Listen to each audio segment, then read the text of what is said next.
What's up guys, I hope you're all doing great and following the 3 H's of the channel. And in this video, it's all about the American Southwest. I have 6 pretty scary encounters in this video, and if that sounds like something you're interested in, pull up a stump and let's jump into it. Thank you for watching. So I'm wondering if, maybe possibly, you could help me identify something that I saw when I was a kid. I don't really have any info on what this particular thing is, but I feel like it's a cryptid. There's no scary roaring, I didn't get stalked or attacked, but this has really bugged me, and I'd like to at least know something. So, at the time I was living in Oklahoma. I was little, and I was camping in the woods with my parents. We arrive at this clearing in the forest, and my parents start setting up the tent. I run off to explore and do kid stuff. I walk to the tree line to check out the woods. Once I get there, and my eyes adjust to the dark of the woods, I see this 7 to 8 feet tall, dark gray-skinned humanoid with elongated limbs and a tattered black cloak, walking parallel to the tree line.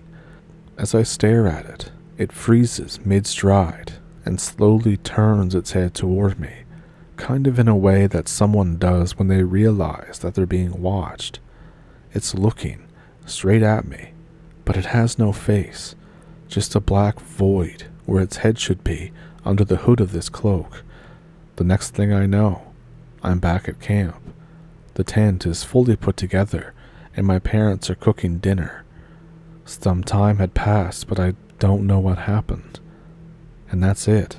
From what I remember, we stayed the rest of the time that we planned on camping and went home without any further issues. If any of you have encountered this or have any information, I would appreciate hearing about it. I feel like I'm going insane by not finding any answers.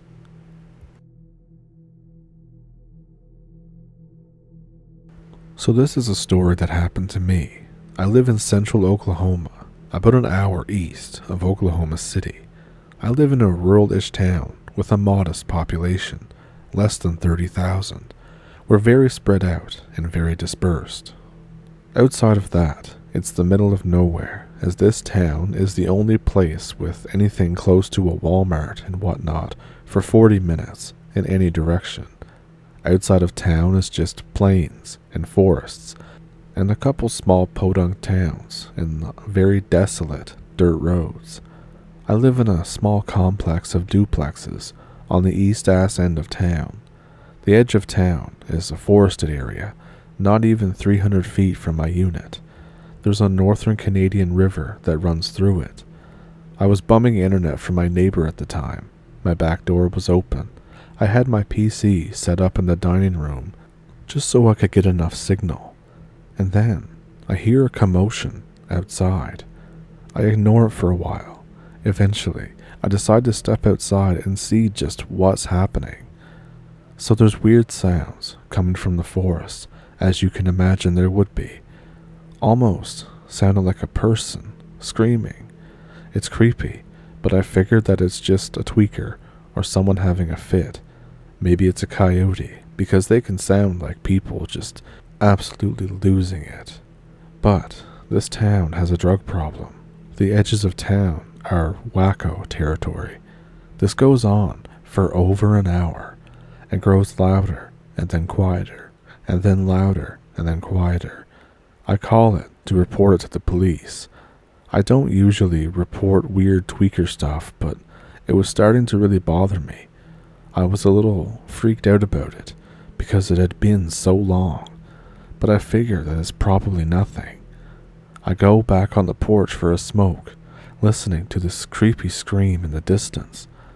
I catch the cops driving down the street, shining their big spotlight into the tree line.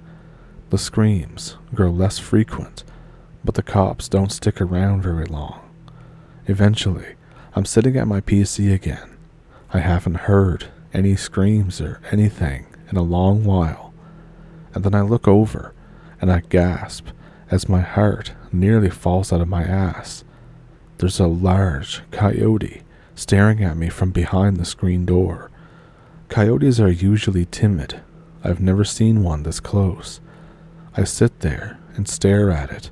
Something's different about this coyote. The more I stare at it, I begin to notice something, and I get a really bad feeling. The coyote has human eyes. Not only are they human, they look very intelligent.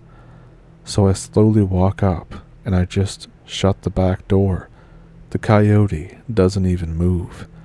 Later on, the screams continued. It went all night until I finally fell asleep.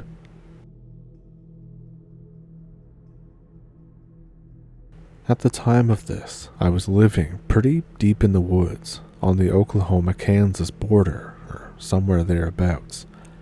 The closest, quote, town was a farm, a school, and a gas station/grocery store. And just before everything had happened, I was coming back from dropping a friend off who spent the week with me.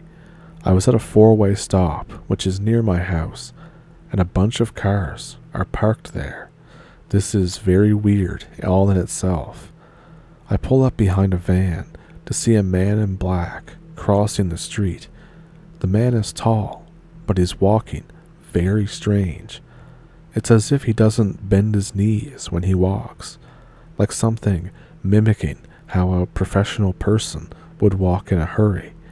It stops mid-walk in the street as if it realizes that not just me, but all the other people in cars have busted it. It runs toward a stop sign and contorts its body to hide behind it. It actually does a decent job despite still being able to see it. Just recalling the way it contorted its body kind of screws with my brain just thinking about it. It runs a few feet forward and then tries to contort its body to hide behind a tree and a stump. It looks almost as if it's trying to find something to blend into, but it can't because there's too many people watching it. At some point, it gives up, goes prone, and then slinks back into the woodline before disappearing entirely. The van in front of me peels off. I can see the woman on the side of me mouth WTF before hauling ass out of there as well. At this point, I chalk it up to this has to be like a shared hallucination or something, and I slowly drive off. I had been pretty overworked and under a lot of stress, and I didn't really react. This wasn't a look at how tough I am thing. This is an I'm hallucinating and I need to get rest rationality. When I get home, I fall asleep and I wake up to tapping on my window. At this time, my elderly mother was living with me. I look up and literally see a face that looks like a mix between a man and a chimpanzee. The face is more human than chimp though. It smiles at me. Its eyes are beady and pitch black. Its smile goes way too big. My mind is running over every online fanfic scenario that I can think of, and in each one, I get a flash that ends with me dying. I finally think of one that might work to buy time, and it takes its fist and balls it up at the window as if it's saying, I got you, dead to rights. I'm scared, like that visceral dread fear that's almost primordial, but I think at least it's just me. But then I hear my mom walking down the hall, and I realize that I'm pretty much screwed, but I could buy her enough time to escape. Then the weirdest thing happens. This thing went from pure malicious and hate to almost a profound respect. I heard an audible, deep chuckle, and it backed off and disappeared into the night. I've had way more encounters with these things after this. I don't know what kind of creatures they are, but they seem to exist in both reality and somewhere else. They're like wood ninjas. I don't know what else to call them. They don't really come near people. They want to be left alone, and they're tasked with protecting certain areas. This is what I believe anyways.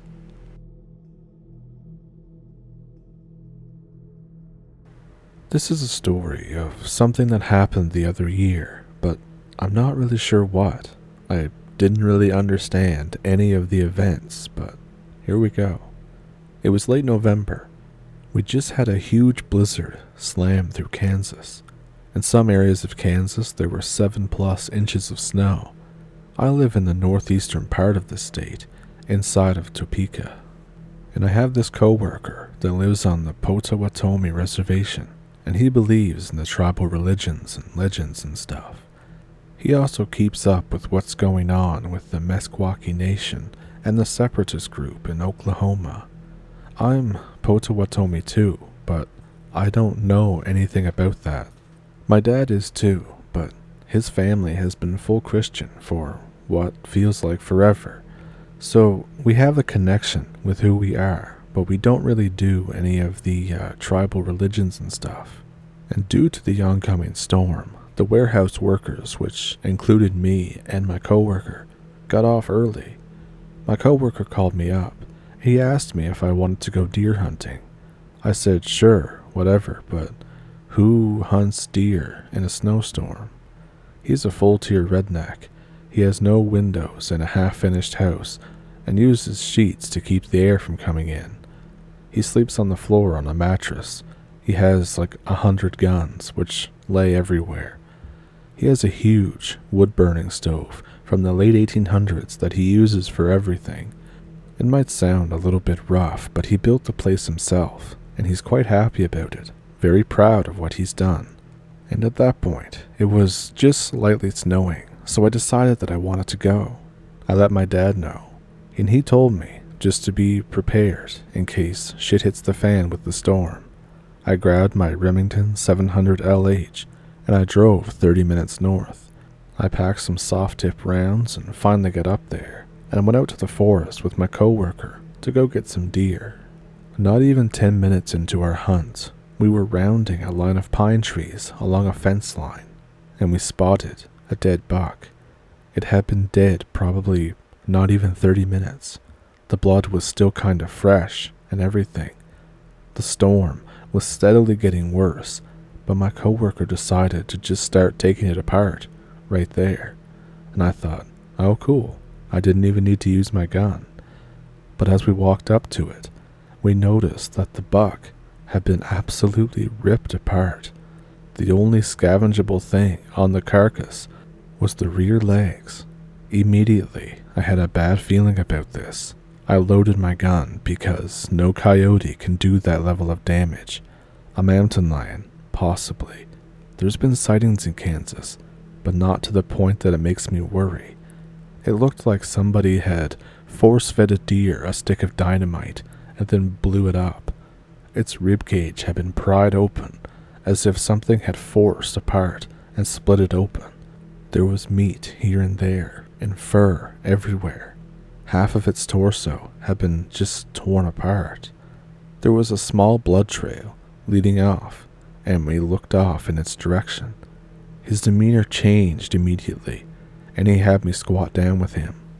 The more that we examined the damage, the more frantic he got. He began whispering, Wichigu did this damage. We must get out of the area immediately, right effing now. I said, are you serious, dude? Like, it could just be a mountain lion that did this. And he said, no puma can do damage like this. Wichigu tore this buck apart out of rage. We have to bail out of the area now. This is a warning. It'll be back to thrash the carcass even more. We were able to get 2 legs, and then he sprinted back to his property through the forest. I had to keep up. He was hauling ass, and he was obviously terrified. We got back to his cabin, and he began speaking to his mom on speakerphone in Potawatomi. Now, I don't know the language at all, so I recorded it to have my dad try and decipher what they were talking about. After some time, his mom stopped in, and she was already flipping her shit. She had me grab my stuff and just get on my way. Before she let me go, she told me to be safe. I was super curious, and I asked her, "Okay, what's going on? I don't understand anything. I'm unnerved. I'm horrified. Can you explain just what's going on?" But she didn't. She dragged me out in the middle of the raging blizzard and had me get in my truck. She gave me a cold Coca-Cola to sip on back to Topeka. I had to drive slowly. It took forever to get back to Topeka, and then I showed my dad the video of their conversation. Within moments, he stood up, walked into the other room, grabbed a hammer, and smashed my phone. I haven't confronted my dad about what was said or why the hell he did that, but he was just as freaked out as they were. I've never confronted my dad again about what was said. I have gone to work, and I asked the guy about it. He basically brushes me off. He tells me not to worry, that it's been taken care of, but says that we should go squirrel hunting soon, but in a different area. He let me have the legs. They're at my sister's in her deep freeze. But at this point, I don't know if I should touch them or anything.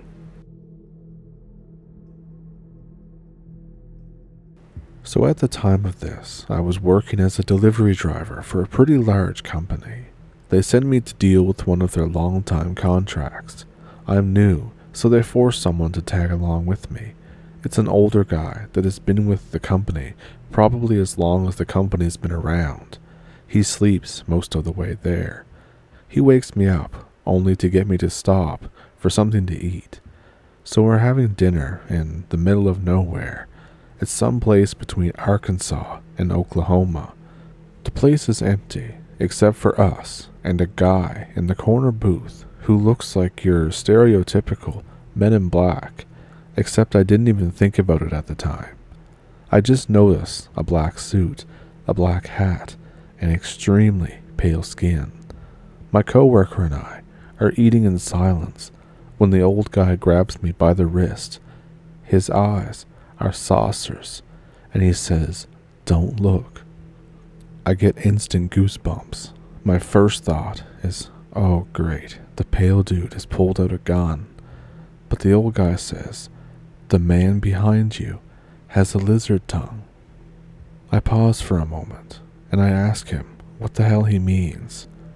He said that he just snatched a fly out of the air with his tongue, like a reptile would. I'm skeptical, but the guy lets go of my wrist and whispers, "He's coming." I can't help but take a peek. Our table is next to the entrance.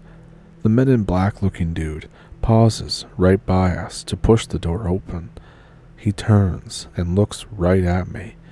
His skin looks so weird now. It looks like that there are scales underneath of his skin. His eyes are different, and he now has all these red dots all over his face, like big-ass freckles. This is about 2 p.m., and it's not dark whatsoever, obviously. The sun is right in his face. I can see that his eyes were bright yellow when they should have been just white. We see all this while the man is standing inside. When he pushes through the doors, he fixes his coat and shakes a bit and walks past us so we can see him through the window. His skin is normal again. It doesn't have that green tinge or look like there's something underneath of it. He drives off in an all-black unmarked vehicle.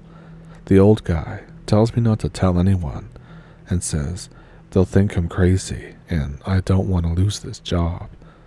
There's some strange stuff out there, guys.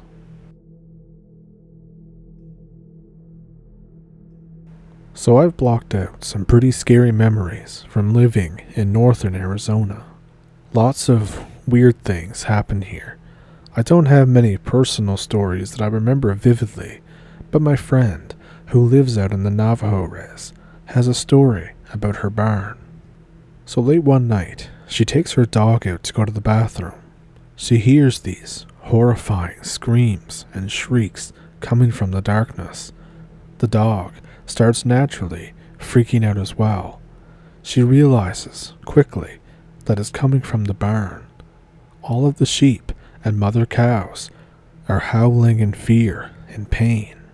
She runs toward the barn and sees the eviscerated, bloody body of a sheep in the middle of the floor. She then sees something naked, pale, and skinny-looking, with large, reflective white eyes. It jumps from the floor to the rafters, almost 20 feet, and disappears. Her brother had to spend the next week out on the roof in the freezing winter nights with a shotgun, but somehow animals would still go missing, still show up eviscerated. This was until they hired a shaman to sanctify the place. For those who don't know, Navajo used to practice skinwalker rituals, and some still do.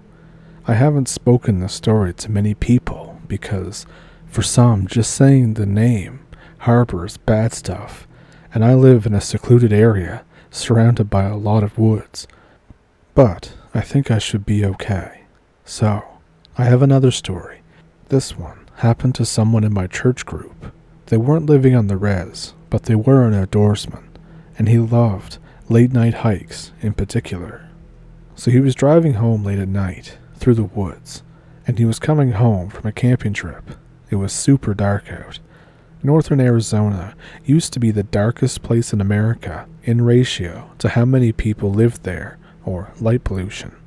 There's very dense pine trees. He sees eyes on the side of the road. He thinks this is no big deal. Lots of animals have reflective eyes, especially deer, so he keeps driving. The eyes are still behind him. He looks at his speedometer and sees that he's driving 70 miles per hour. This is when he gets a little confused. He keeps looking at the eyes in the rearview mirror. The eyes keep pace with him for a few minutes. He thinks maybe there's a distant car that has really strong fog lights. But this idea goes out the window because the eyes go off the side of the road and follow through the trees. Somehow, through the trees, it picks up speed. Now it's keeping pace beside the car. The eyes are looking directly in. He pulls out his pistol out of the glove box and shoots at it, but it still doesn't leave. He floors it to 120 miles per hour. The eyes go up into the trees and follow through the treetops.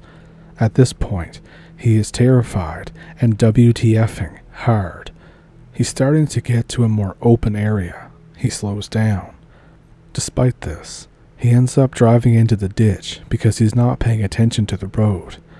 The crash wasn't that bad, but he sees the eyes behind his car, really close. He closed his eyes and began to pray. He doesn't know how long his eyes were closed, but it never came into the vehicle. Eventually, somebody stopped by to help him. He had to get them to pull his car out of the ditch. It's one of his scariest experiences.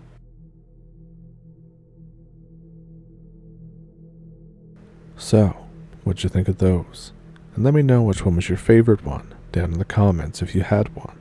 And if you have one of your own, there's an email in the description below that you can send them to if you'd like to. Also down there as well is a link to a PayPal and a Patreon. If you want to become a patron, the general perk is that you get the videos early. And of course, there's super thanks here on YouTube. And with that, I hope you enjoyed the video, and I hope you'll like and subscribe if you haven't already, and I will see you in the next one. Thank you for pulling up a stump, and thank you for watching. Have a good week.